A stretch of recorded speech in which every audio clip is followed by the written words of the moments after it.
How about it? Will you work with me? Not bad. Let me be honest with you. I have the sacrifice core that you're after. I am Mockingbird.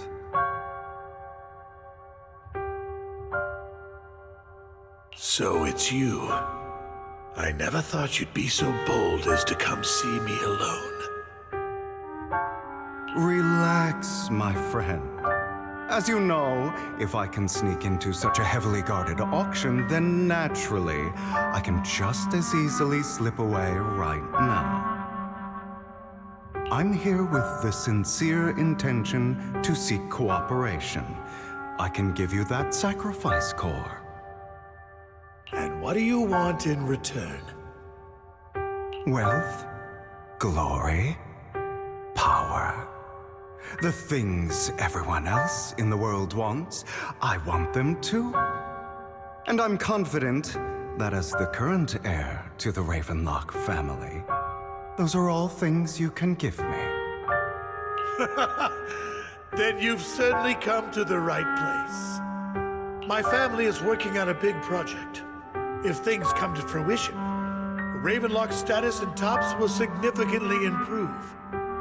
At which point, I'll be sure to leave a spot for you. Naturally, as an outsider, you're precluded from handling any of our core business. But profits from the scraps alone will be enough to set you up for life. Mr. Hartman, I think you've misunderstood me. I have no intention of joining the Ravenlock family. In fact, I have an art gallery under my name that does pretty well for itself. I was hoping you could recommend me for Tops. You want to join Tops? That's easier said than done. Even for a family like ours, it would still require significant effort and... Just answer me yes or no. I don't think either of us can afford to waste time. I understand. Yes, you have my word. But in exchange, you'll have to give me the sacrifice core first. I'm sorry, but I'm afraid I can't. I've already hidden it somewhere safe, a place nobody else but me knows. You don't want to put all your chips on the table when dealing with Tops. I know that far too well. Then that means I also need to keep an eye out when working with the infamous Mockingbird, right? Mr. Hartman, I should remind you that I stand before you undisguised. Coming from a phantom thief who's never publicly revealed his identity, shouldn't that be sufficient assurance? If I betray you, then you merely need to lift a finger to wipe me from the face of this world. You do make a valid point there.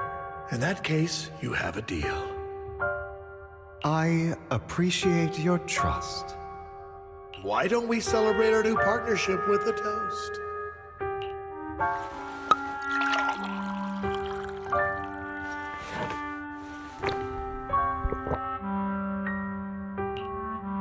Having a drink before undertaking anything important is a family tradition. It's good luck.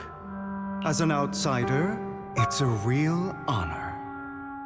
By the way, you aren't the only member of your organization, are you? Shouldn't all your companions agree to this deal first? You don't have to worry about that. I'll make sure she agrees. Otherwise, I'll get rid of her too. Seems you'll do whatever it takes to get things done. Great things lie ahead for someone like you. All right, let's leave it at that for today. I'll contact you about what to do next. That's him! He's the one who killed Serena!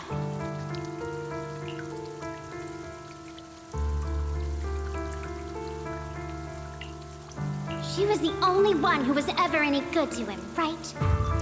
That's how he repays her? That's why they say once a mongrel, always a mongrel. Just look into his eyes.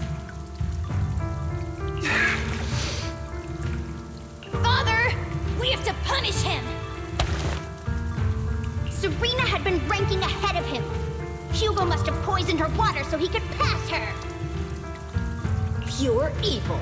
Typical for an impure bloodline. He should have been kicked out ages ago. Hugo, did you do all this? Yes, it was me. I killed her. He admitted it! Father, he must be expelled! He has no right to live under the same roof as us. Why don't we reunite him with Serena then? Nobody would ever know. Hugo, well done. My children, how many times have I told you before? In this world, only the most ruthless, cruel, and unscrupulous of people ever make it to the top. Like Hugo here, who was willing to murder his only true loved one without a second thought. Only someone with the means and the gumption to do that is qualified to be my heir. But I... It's all over now, and the results are obvious. The winner of this month's assessment is Hugo. As for the rest of you, go to the usual place for the punishment you deserve. But Father! Before this, I was number one. As I've told you before, there's only room for one winner in this family. You're still a loser, even if it's by the smallest margin. And there's no reason for a loser to exist. This is all for your own good. Do you understand? Go on now. Receive your punishment for the sake of the family. Yes, I understand. I'm sorry.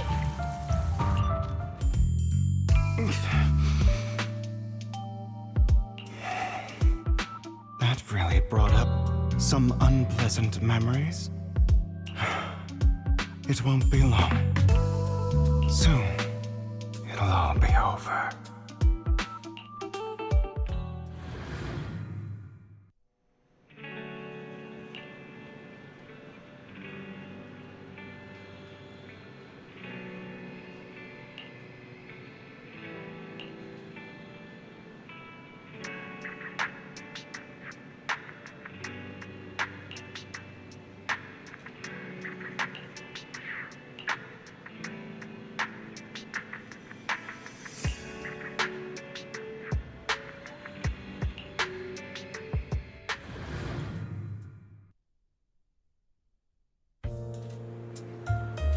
Thank you for escorting me here, Proxy. Today was quite eventful. If you're a child that only brings misfortune. People have been saying that about me for a long time.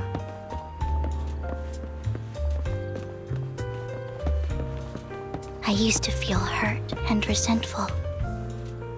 But now that I think about it, it's perfectly normal for people to react that way.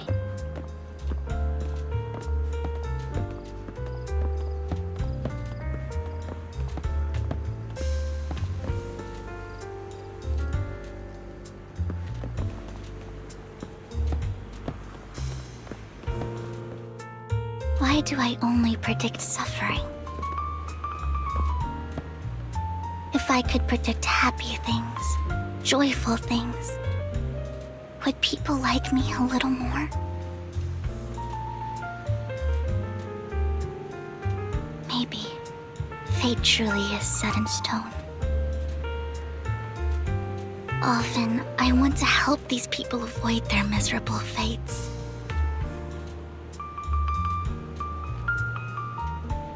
For a time, I even thought that I was successful, that I could change people's destiny.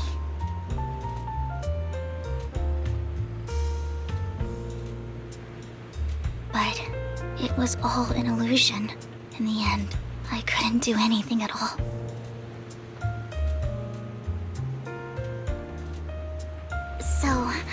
I was really happy when you said that my abilities weren't a curse, but a gift.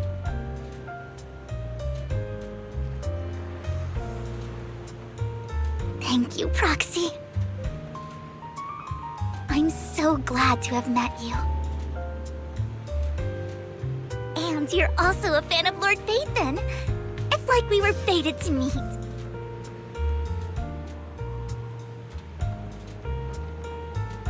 I don't know why, but I feel completely at ease when I'm by your side. I feel like I'm free from judgment, from blame.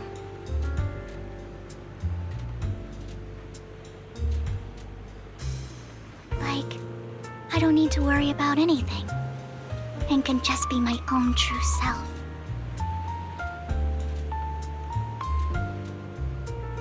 Perhaps people really do possess an aura, and ours just so happen to be extremely compatible.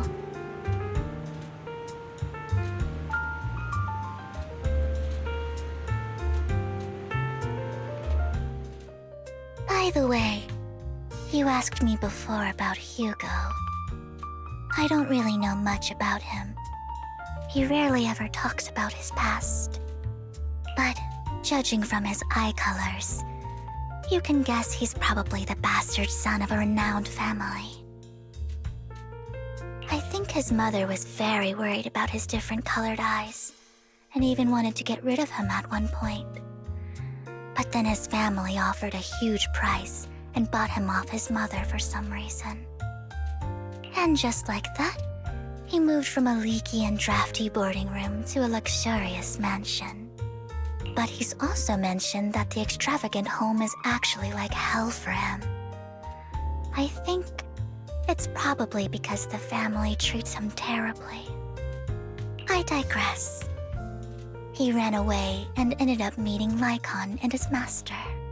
After that, they formed Mockingbird together and experienced a rare period of happiness.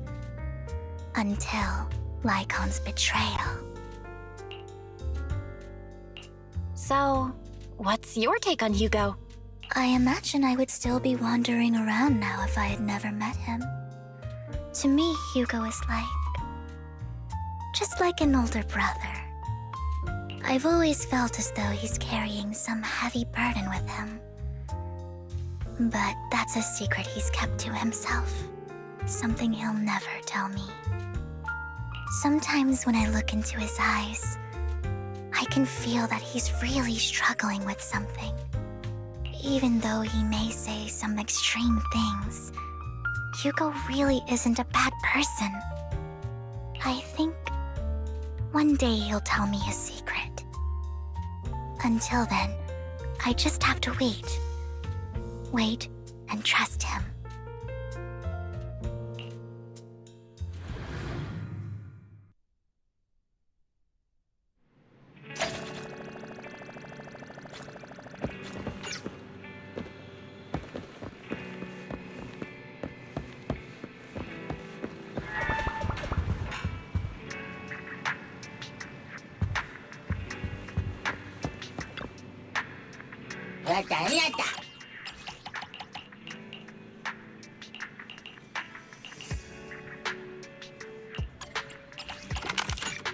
Batalina, Vanada.